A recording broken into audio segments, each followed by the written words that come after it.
So, do you want to start? Yeah. Okay, so let's see if the mic is working, because lots of people will listen to this question, and so, Yes. okay.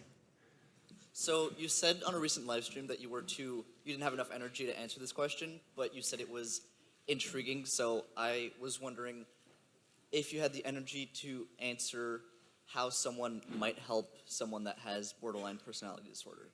Ha! By example. By example. Give an example. No, I don't mean that precisely. I mean that let's not take borderline personality disorder precisely as the example, okay? I understand the question. The question to some degree is, how do you help someone that's lost? And the answer to that is, if they aren't willing to not be lost, you cannot help them. And I would also say that as a clinician. You see, I mean, it's a statement that's informed, I would say, by my mythological knowledge, but also by straight clinical wisdom, not mine particularly. I mean, one of the things that Carl Rogers pointed out was that there were necessary preconditions for entering into a therapeutic relationship. And that would be really any relationship where the mutual flourishing of the two people involved was the paramount goal. And one of the preconditions was that both people had to want that to happen. And Rogers believed he didn't know how to get the horse to drink once you had brought it to the water.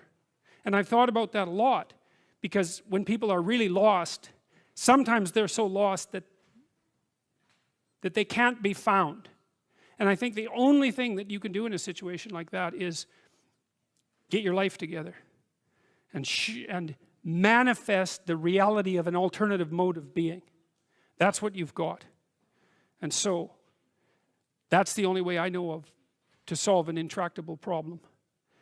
And I would say the reason that I went down that direction with regards to borderline personality disorder is because it's one of the most serious of the personality disorders, very difficult to treat.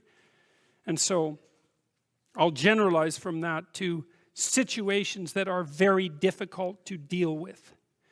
And you know, there's a statement too, and this has nothing to do with borderline personality disorder per se. There's a statement in the New Testament that's really vicious. In fact, there's a number of them, but this is a particularly vicious one. And that is, don't cast pearls before swine. And what that means is, if you're trying to help and it doesn't work, then stop helping. It's not helping, right? It may be just wasting your time. It might be making things worse. You know, if you're offering something and it's not taken, then perhaps you should be offering it somewhere else.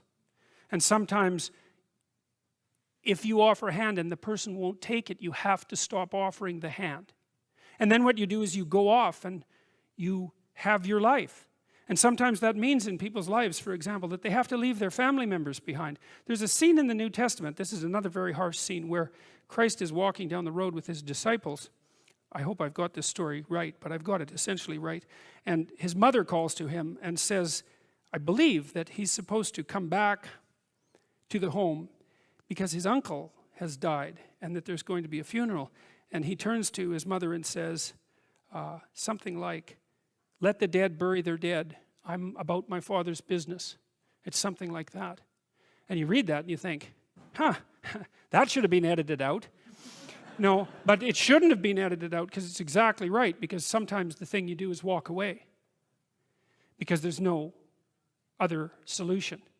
And if you are trapped in pathological relationships and you see no way out of them, if someone who is sinking has their hands around your neck and is pulling you down, you're not obligated to drown with them. You know, there's a rule too if you're a lifeguard. You know, some of you have had lifeguard training. How do you approach someone who's drowning and panicking in the water? Feet out, right, like this. It's like, I'll save you, but that doesn't mean you get to drown me while I'm doing it. And if it's you drown or both of us drown, it's you drown. And that's wisdom. That's not cruelty, right? So